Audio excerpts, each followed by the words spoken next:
ಗಿಲ್ಲಿ ಎಷ್ಟರ ಮಟ್ಟಿಗೆ ಫೇಮಸ್ ಆಗ್ಯಾನ ಅಂದ್ರೆ ಸ್ವತಃ ತಮ್ಮ ಮಕ್ಕಳೇ ಬಿಗ್ ಬಾಸ್ ಮನೆಯಲ್ಲಿದ್ದರೂ ಸಹ ಅವ್ರ ಜೊತೆ ಅಥವಾ ತಮ್ಮ ಮಕ್ಕಳನ್ನು ಬಿಟ್ಟರೆ ಯಾರಿಗಾದರೂ ಮೊದಲು ಮಕ್ಕಳು ಇಷ್ಟ, ಆದರೆ ತಮ್ಮ ಮಕ್ಕಳನ್ನು ಬಿಟ್ಟರೆ ಇನ್ನೊಬ್ಬ ವ್ಯಕ್ತಿ ಇಷ್ಟಪಡೋದು ಮನೆಯಲ್ಲಿ ಅಂದರೆ ಅದು ಗಿಲ್ಲಿ ಅಂತ ಸೂರಜ್ ತಾಯಿ ಹೇಳಿದಾಳೆ ಹಾಗೂ ಧನುಷನ್ ತಾಯಿ ಹೇಳಿದಾಳೆ. ನೀವು ಸಹ ಕೇಳಿರಬಹುದು.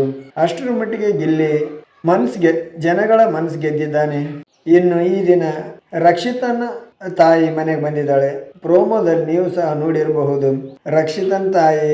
ರಕ್ಷಿತನಿಗೆ ಯಾವಾಗಲೂ ಜಗಳ ಗಂಟಿ ಥರ ಜಗಳ ಮಾಡಬೇಡ, ಎಲ್ಲರ ಜೊತೆ ಚೆನ್ನಾಗಿರು ಅಂತೇಳಿ ರಕ್ಷಿತನ ಥರನೇ ಆಕೆಯ ತಾಯಿ ಮಾತುಗಳು ಸಹ ಸ್ವಲ್ಪ ಹೋಲಿಕೆ ಅನಿಸ್ತದ. ಮತ್ತು ಈ ದಿನದ ಪ್ರೋಮೋದಲ್ಲಿ ಅಶ್ವಿನಿಯವರು ಫ್ಯಾಮಿಲಿ, ಅಶ್ವಿನಿ ತಾಯಿ ಬಂದಿದ್ದಾಳೆ, ಅದರ ಜೊತೆ ಮಗ ಸಹ ಬಂದಿರ್ತಾರೆ. ಟೋಟಲ್ ಆಗಿ ರಾಶಿಕನ್ ಫ್ಯಾಮಿಲಿ ಬಂದಿದೆ, ಸೂರಜ್ ಫ್ಯಾಮಿಲಿ ಬಂದಿದೆ, ರಕ್ಷಿತಾ ಫ್ಯಾಮಿಲಿ ಬಂದಿದೆ ಮತ್ತು ಅಶ್ವಿನಿ ಫ್ಯಾಮಿಲಿ ಬಂದಿದೆ. ಇನ್ನೂ ಒಬ್ಬರು ಇಬ್ಬರು ಈ ದಿನದ ಫ್ಯಾಮಿಲಿ ಬರಬಹುದು.